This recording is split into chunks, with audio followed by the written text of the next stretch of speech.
name is Caroline Brewin. I am the CEO and founder of Brain Powered Coaching. Prior to entering into that world, I was in the investment banking world, so for 18 years. And I travelled from London to Australia, Singapore, and then went back out of London. And I did all sorts of roles, from leadership roles to individual contributor roles, client-facing predominantly. And my final role in that was a chief of staff for the corporate investment bank technology and operations area. So Brain Powered is a training and development coaching company. So we focus on a few different work streams. We look at executive coaching, we look at training programs, and we also do some corporate advisory work as well. And the idea for it came from having spent all these years in working in the corporate environment and seeing so many people not achieve what they could do because they lack confidence. And so after many years of saying we need to do something about it, I then decided to do something myself. So I'd kind of got to the end of my journey in the corporate world and decided to start Brain Powered Coaching and go from there. My main motivation was, I guess I never wanted regrets. I think it was something that I'd had all this time in the corporate world and looked outside and thought, I wonder if I can do that. And when you look around the world and think of all the millions, maybe billions of people who started businesses, I thought, well, why not me? And because I had this passion around really wanting to help empower people with the neuroscience of confidence, and I trained as a professional coach as well, I felt like I had something to give back. And I could always go back to the corporate world, so I decided to take a bit of a risk and step out there and start the business. I started thinking about setting up the company about 3 months before I actually went ahead and incorporated it. And I think that was as a result of, maybe subconsciously I was thinking about it for a long time, but I realised that now was the time. It was actually COVID, and there was lots of spare time, and I thought, you know what, I've got nothing to lose. I financed the startup actually through savings, because that was something which was always important to me, to have those from a risk point of view. Having said that though, the kind of business that I was starting, luckily it didn't need a huge amount of upfront costs, upfront investment, sunk costs. I wasn't buying stock, I wasn't investing in a long supply chain. So luckily for me, it was relatively simple in terms of the finance piece.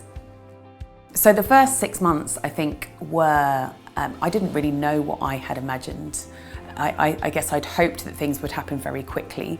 There were some things that did. I was able to get a big contract quite quickly, but there were other things that just took so much longer than I thought. So I think when I started, I guess the expectations that I had were of who knows. And overall, I think it's been a wonderful experience coming out the other side and realising that you've just got to go with it and see what comes up. The journey so far has been wonderful. It has been something which I have realised how important my network is. The majority of the work that I've got is through word of mouth and recommendations. And although it's gone extremely quickly, the amount that we have achieved in that short space of time has been really exciting. So the feedback that we've had has been wonderful, really exceptional from the kind of people that we're dealing with. You know, you've changed my life. I wish I'd known this 30 years ago. And so I think how the company is progressing is really exciting. And one of the goals that we have is that by 2034, we want to have impacted 1 million people. And we're definitely not there yet, but hopefully on the right path. I think the biggest challenge that we have had is just that everything takes twice or 3 times as long as you think it would. You know, when I look at my sales pipeline sheet, the amount of times, touch points we have with clients or potential clients is enormous. It takes time for them to grow trust with you, to understand about you, and just for internal processes in large organisations to go through the pipeline. So I think what I've learned is you need to be patient and be spinning lots of plates, have lots of things going through just in case, and stay resilient as well, because you need to understand that some things won't work out. It's not a personal thing, it's not necessarily the quality of your product, but it's the fit, and sometimes the fit just isn't right. I think owning my own business has been about flexibility and obviously being my own boss.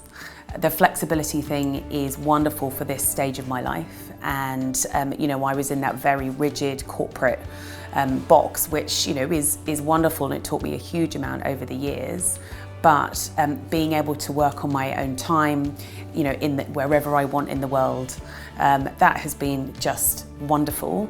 And but also all of the different parts to having your business. So you are the marketing, you are the sales, you're client facing, your business development, your technology, but building a team around me who can augment all of that, whilst at the same time having the variation that I have, I've absolutely loved. The advice that I would give anyone who's starting their own business is just go for it. There's a wonderful quote from Nelson Mandela, and he says, "Don't be afraid to fail, be afraid not to try." And I think that is such a nice ethos to go for, because we naturally have a negativity bias. We think things are going to be much worse than they actually are. And the reality is, you'll figure it out. A definition that Brendan Burchard gives of confidence is belief in my ability to figure things out. And this is the thing, when you start your own business, the way that technology works now, it is so much easier than it was in the past. So just go for it, and the alternative is that you have regrets.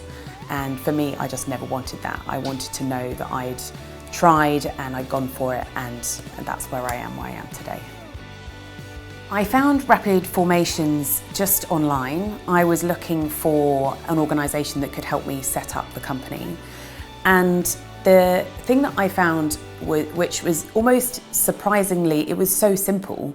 The way that the company was set up, and the way that all of the functionality and the processes are set up was so simple that it almost seemed too good to be true. But I looked at lots of reviews as one does. And everything was just as simple and straightforward as it could be. And from that point forward, I've used lots of your different services, and it's been amazing. The company formation process was extremely straightforward. It was something that I think took a lot of the complexity out of, and the fear out of, what I would otherwise be thinking, setting up my own company, this is a really scary thought. But actually it's been extremely straightforward, and I love the way that the organisation then follows up with, and you're going to need this, and you're going to need this. There's this kind of safety mechanism around that afterwards to make sure you've got the processes and procedures in place for later on as well. Today, Rapid Formations are a little bit of a safety net for me. They catch up in terms of reminding me that I need to submit a company statement, or they also do my post as well for me. That's been super helpful. So having that scanned in and sent to me and managed. And I love the fact that it's with an address which is a formal address rather than my home address. And I've used the telephone services as well.